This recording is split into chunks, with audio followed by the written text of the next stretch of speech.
Olá, gente, bom dia, tudo bem com vocês? Eu espero que sim.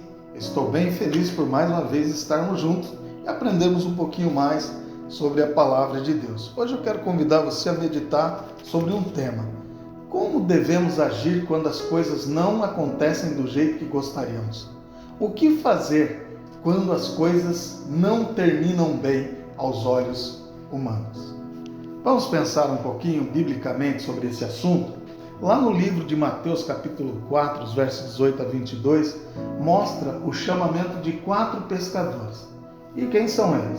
Pedro e André, e Tiago e João. Eles estavam ali no mar da Galileia e então diz o texto que Jesus os chamou para fazê-los pescadores de gente, como está lá no verso de número 19. E diz que eles seguiram Jesus naquele momento. Eles foram com Jesus, abandonaram as redes, abandonaram tudo e seguiram Jesus.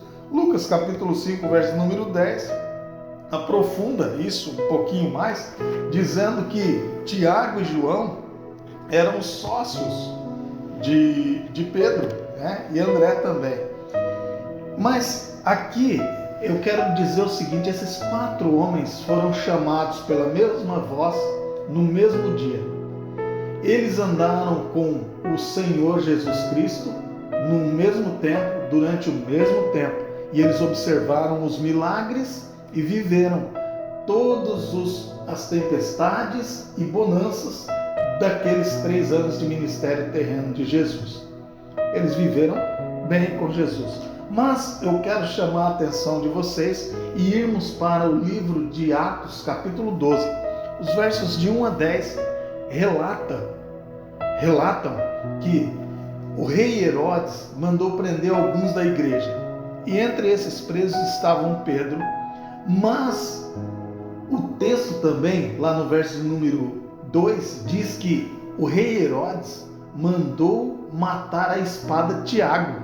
O mesmo Tiago que foi chamado no mesmo dia que João. O mesmo Tiago que foi chamado no mesmo dia que Pedro. Percebem? Então eles estavam juntos, viveram com Jesus juntos, mas agora nós temos aqui um episódio que nos choca. Porque Herodes manda matar Tiago e manda prender Pedro. Deus estava vendo esse evento acontecendo. Deus viu Tiago ser morto à espada a mando de Herodes. E Deus também estava presente, observando Pedro ser lançado na prisão. Agora veja quais são os resultados que nós temos no texto de Atos, capítulo 12, de 1 a 10. Tiago morto e Pedro libertado. Veja o que diz lá no verso número 6, que na noite anterior ao dia que Herodes ia apresentar Pedro ao povo, Pedro dormia entre 2 soldados, preso com 2 correntes. Sentinelas estavam à porta e guardavam a prisão. Mas sobreveio um anjo do Senhor e uma luz iluminou a prisão. O anjo tocou no lado de Pedro e o despertou, dizendo: levante-se depressa. E então as correntes caíram das mãos dele. E o anjo do Senhor continuou, diz: coloque o cinto e calce as sandálias. E Pedro fez isso. E o anjo lhe disse: põe a capa e siga-me. E então Pedro já estava pensando que estava sonhando. Ele não sabia que aquilo era real, mas seguiu. E depois deles terem passado a primeira e a segunda sentinela, chegaram ao portão de ferro que dava para a cidade. E esse portão de ferro se abriu automaticamente. E aí Pedro foi embora livre. Veja que possivelmente Tiago tivesse esposa, embora nós não vejamos isso nos relatos bíblicos. Pedro tinha esposa, porque há relatos bíblicos de que em algum momento Jesus curou a sogra de Pedro de uma febre. Paulo também vai falar que Pedro levava a esposa, enquanto estava trabalhando no apostolado. Então Pedro tinha esposa. Quanto a Tiago não temos certeza, mas Tiago tinha família, tinha familiares. Imagina a dor dos familiares e família de Tiago ao vê-lo morto pela espada de Herodes. Mas agora contrasta isso com a alegria da esposa de Pedro, e dos familiares e família de Pedro ao vê-lo sendo tirado de maneira miraculosa da prisão. E aí, como a gente deve pensar uma situação dessa? Olha, o real é que Deus controla tanto o bem quanto o mal. Deus ele não está olhando em outra direção, ou ele foi pego de surpresa quando a adversidade atinge a mim e a você. Ele está no controle da adversidade, dirigindo para a sua glória e também para o nosso bem. Nós não sabemos qual seria a situação ou a reação da família, dos familiares de Tiago.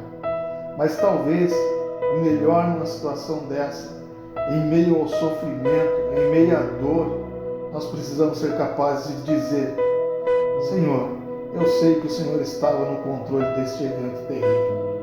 Eu não compreendo, Senhor. Eu não sei porque o Senhor permitiu que isso acontecesse, mas eu continuo confiando em Ti. Eu continuo olhando para o Senhor. E a gente precisa entender, amados, que confiar em Deus ela não é uma questão dos meus sentimentos, mas é uma questão da minha vontade. Eu preciso querer confiar em Deus.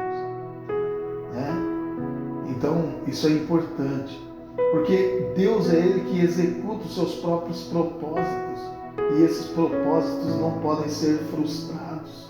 Ele direciona e controla todos os eventos e todas as ações das suas criaturas, de forma que nunca possam agir fora da vontade soberana de Deus.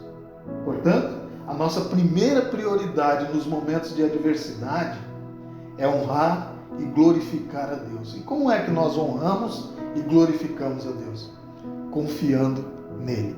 Mas também é importante lembrarmos que Deus prometeu nos dar graça suficiente para as nossas provações e para as nossas ansiedades. 2 Coríntios capítulo 12, o verso número 9 e Filipenses 4, de 6 a 7. Então, nós podemos, em meio à adversidade, continuar confiando em Deus e pedindo a Ele que a sua graça seja suficiente para aquele dia. Podemos orar também pedindo que nos livre, mas precisamos, assim como Jesus, entender que Deus faz a vontade dele. E podemos dizer, como Jesus disse em Mateus 26:39, todavia não seja como eu quero, e sim como tu queres, Senhor. Não entendemos, não sabemos como é. Pedro liberto e Tiago morto, mas ambos estavam glorificando a Deus. As famílias estavam sofrendo de um lado, a família de Tiago sofrendo, e a família de Pedro regozijando-se por um tempo, porque lá na frente Pedro vai ser morto, crucificado, de cabeça para baixo, para a honra e a glória de Deus, assim como Tiago foi morto a fio de espada. Eu não sei, Senhor, o que está acontecendo com a minha vida, eu não sei porque essas circunstâncias chegaram a mim, mas eu posso dizer que continuo confiando na sua graça, na sua misericórdia, porque tu és soberano. Um bom dia, que Deus te abençoe e te guarde. Eu espero você em nosso próximo encontro, se assim o Senhor Jesus nos permitir. Um abraço e até lá.